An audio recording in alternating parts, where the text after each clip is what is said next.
বাৰম্বাৰ আজি 17 বছৰে অসম চৰকাৰক বা NSM কৰ্তৃপক্ষক আমি এইটোৱে কৈ আহিছিলোঁ যে এটা বহিৰাগত কোম্পানী আমাৰ যিখিনি থলুৱা অসমীয়া ল'ৰাখিনিক কিভাগে হাৰাশাস্তি কৰিছে, কিভাগে আমাৰ প্ৰাপ্যৰ পৰা বঞ্চিত কৰিছে, এই কথাখিনি আমি বাৰম্বাৰ তেওঁলোকক অৱগত কৰি আহিছোঁ। কিন্তু দুৰ্ভাগ্যবশতঃ আজি অসম চৰকাৰ বা মাননীয় মুখ্যমন্ত্ৰী মহোদয় হওক বা NSM কৰ্তৃপক্ষই হওক বা স্বাস্থ্য বিভাগেই হওক, আমাৰ এই থলুৱা অসমীয়া ল'ৰাখিনিক আজি ইয়াত 7 দিনকৈ এনেকৈ প্ৰতিবাদ কৰি আমি বহি থাকিবলৈ বাধ্য কৰালে।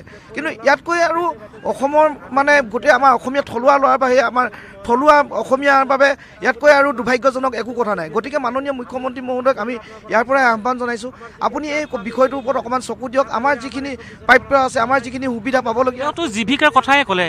হয়, তেওঁ জীৱিকাৰ কথাই ক'লে। আমিওতো অসমৰ মাননীয় মুখ্যমন্ত্ৰী মহোদয়ক বা স্বাস্থ্য মহলক আমি সেইটোৱে কৈ আহিছোঁ যে এটা কোম্পানী, এটা বহিৰাগত কোম্পানী, কিন্তু কোম্পানী হ'লে কি হ'ব? কিন্তু কোম্পানীটো আনিছে কোনে?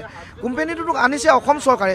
অসম চৰকাৰেতো তেওঁলোকক অসমত আহি এনেকৈ থিতাপি লৈ আমাৰ যিটো পৰিচালনা কৰিবলৈ সুবিধা দিছে, তেওঁতো অসম চৰকাৰে দিছে।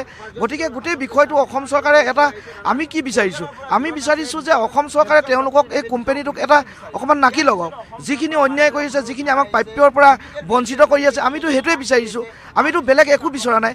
গতিকে মাননীয় মুখ্যমন্ত্ৰী মহোদয়ক আমি ইয়াৰ পৰা অনুৰোধ কৰিছোঁ, যদি আপোনালোকে সঁচাকৈ যদি আমাৰ যিখিনি প্ৰাপ্য বিচৰাটো ভুল হৈছে, যদি আপোনালোকে যদি 17টা বছৰে আমি যি মানৱ সেৱাৰ লেখীয়া সেৱাৰ লগত জড়িত হৈ যিখিনি কাম কৰিছোঁ, তেতিয়াহ'লে আমি যদি তাৰে যদি আজি দুৰ্ভাগ্য ভুগি এনেকৈ যদি আমি ৰাজপথত বহিবলগীয়া হয়, তেতিয়াহ'লে ইয়াতকৈ আৰু দুখৰ বিষয় নাই। গতিকে মাননীয় মুখ্যমন্ত্ৰী মহোদয়, আমি যাতে ইয়াতকৈ আৰু ভয়াৱহ প্ৰতিবাদ কৰিব নালাগে, গতিকে আপুনি এটা সুব্যৱস্থা কৰি দিয়ক।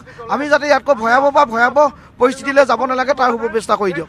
হয়, মাননীয় মুখ্যমন্ত্ৰী মহোদয়ৰ কাটৰ জোৰে অনুৰোধ কৰিছোঁ, আমাৰ এই দাবী তেওঁলোকে বিবেচনা কৰক। আমি বেছি বিশেষ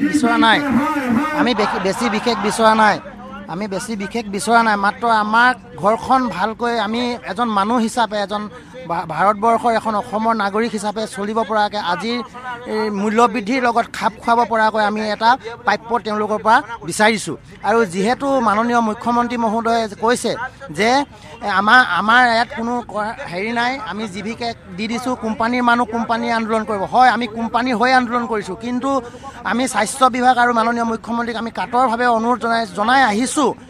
প্ৰত্যেক দিনাই আমি প্ৰত্যেক হেৰিত আমি লগ কৰি তেওঁক জনাইছোঁ। তেওঁ কৈছে আমাক যে বাবা, তহঁতৰ কাৰণে ভাল এটা মই চিন্তা কৰিছোঁ বুলি তেওঁ কৈছে।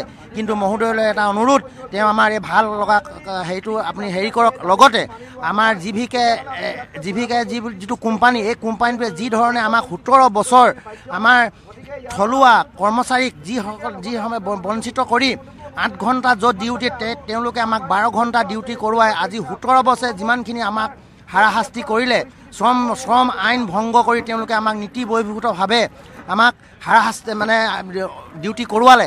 সেই হেতুকে মুখ্যমন্ত্ৰীক এটাই অনুৰোধ, যাতে এই কথাবিলাক যিবিলাক আমাক শাস্তি দিছে, এই শাস্তিবিলাক ভালকৈ বিবেচনা কৰক আৰু এই কোম্পানীটো যাতে নাকি লগাই আমাৰ এই 3000 থলুৱা মানুহক এসাঁজ ভালকৈ সুশান্তিৰে ঘৰ পৰিচালনা কৰিবৰ কাৰণে আগবঢ়াই